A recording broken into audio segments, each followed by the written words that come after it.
Hi everybody, it's Meg from Books Off the Beaten Path, and it is time for your early morning book review. So, yay, get excited.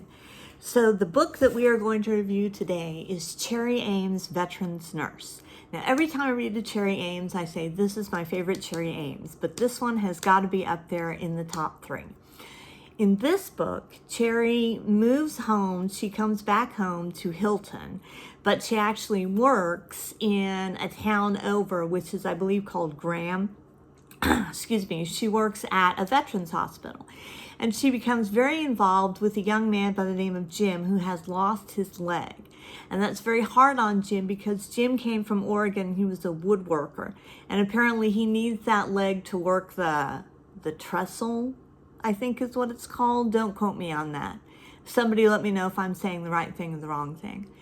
Anyway, in the meantime, we have that storyline, but then we also have the storyline of a 4-year-old boy who is not able to absorb any nutrients from food, which I thought was super interesting. No matter what they feed him, he's still starving to death. And he is the child of this very rich couple who opens their home up to the veterans. And so the veterans are very close to Toby, and Toby's very close to the veterans.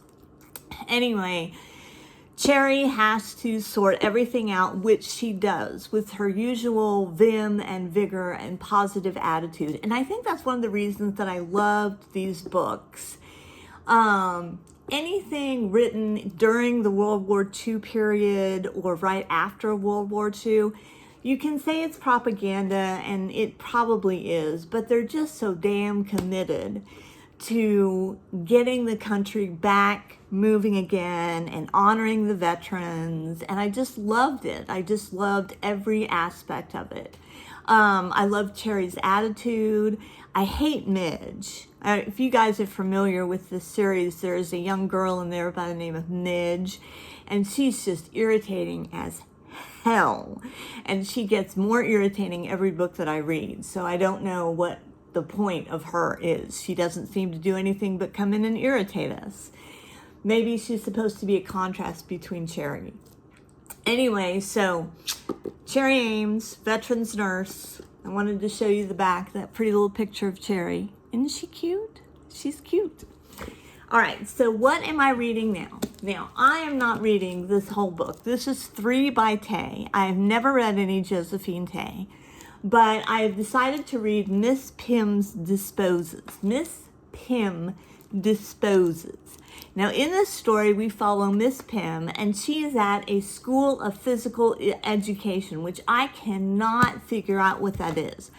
I'm a little ways into it. It's the first story, and like I said, I'm not going to read the whole book because I don't want to read I don't want to read 3 by the same authors in a row. I'll come back to the other 2, but I like to spice it up and move around a little bit. But she's at this school of physical education, which I can't tell if it's a big gym class or if it's like a nurse's school, because they're also doing stuff with anatomy. Anyway, I don't know anything about it. I went into it blind, purposefully. This was copywritten probably in the 40s or the late 30s, and it is really, really good. I have never had a character jump off the page for me as much as Miss Pym has done just instantly. They say she's a better crime writer of the Golden Age mysteries than Agatha Christie, and we'll have to see.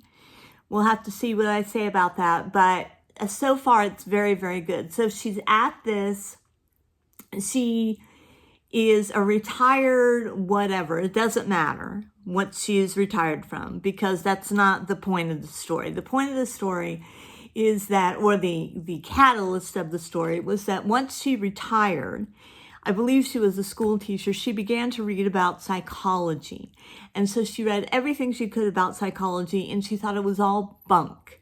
And so she wrote her own book on psychology, and that made her famous. And so now she has disposable income with which to visit different places, and she has been called to this school by her old school chum, Henrietta, in order to give a lecture on psychology.